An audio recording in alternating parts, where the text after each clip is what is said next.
afternoon, lovely people. Thank you for tuning in to another segment of our vlogs. No, today we're not looking on small business, but we're talking about career professionalism. Specifically and briefly, I'll be talking to you about tips on how to stand out in the crowd. A lot of us may be able to attest that we maybe once or we're maybe even now still in the position where we feel like there's no growth in the industry that we're in or in the job that we're in.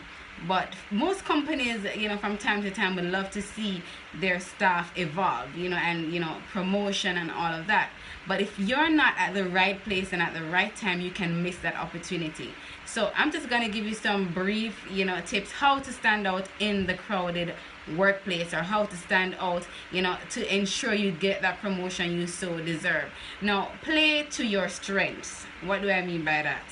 I always say, if you have to wait 2 or 3 seconds when persons ask you to speak about your strengths, you're thinking and thinking and like, I'm a very good public speaker, or I'm a good team player, then that tells me you're not a team player. You should be able to reel these things off in a couple seconds. So my number one advice is play to your strength. Now, I've seen this work. Have confidence in your exterior, what you're showing people. When you walk into a room, command that room. When you're speaking, command everyone to listen to what you have to say. That will indeed, sell yourself to others and say that this is a winner. I need this person on my team. I need this person to be promoted into that management position, or I need that person to be promoted in that supervisor position, whatever position is available.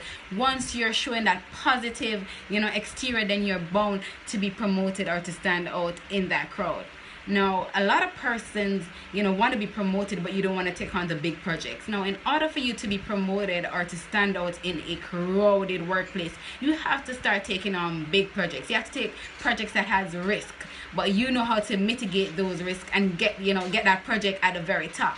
So, that's what I have to say regarding taking on big projects. Let me just share a one-on-one experience I had. I remember working with this really nice, girl. She was my team member. Whenever we went into meetings to get the notes for our project, she would always be on her phone or always doing whatever she wanted to do, just being her. And I would be the one like taking notes and all of that. And then when we went back and we were discussing the project, she'd never remember anything that was said in the meeting.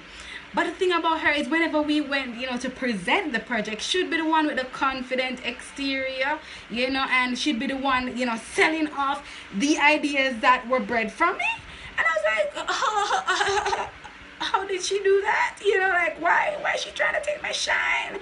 But then I recognized what good she had in her, and I started learning from her. So I started showing that positive and that confident exterior that I had. And then I started taking on big projects and sharing my brilliant ideas that I had. And then all of a sudden, persons started seeing me, and I want her on my team. I want her on my team. I want to be a part of what she's doing, and I want to work with her.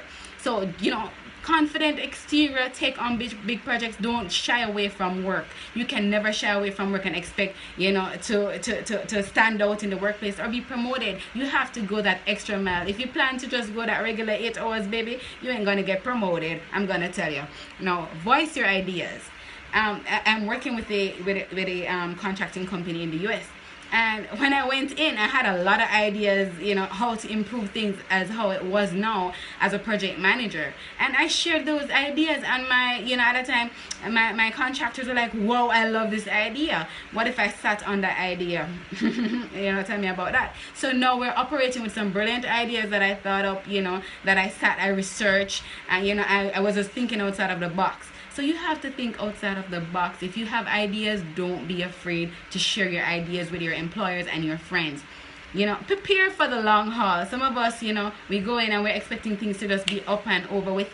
I've learned as a project manager that when you go in for a project and the project is running for 5 years, you have to be consistent. You don't just go and, showing all that good work today and then tomorrow you come dropping off. It just does not work. So you have to go in for that long haul. Be yourself. Right? Show that confident exterior. Take on big projects. Never shy away from those big projects as they come in, and prepare for the long haul. And most importantly, people, you have to listen. When persons in your group, your team, your boss is speaking, listen to them.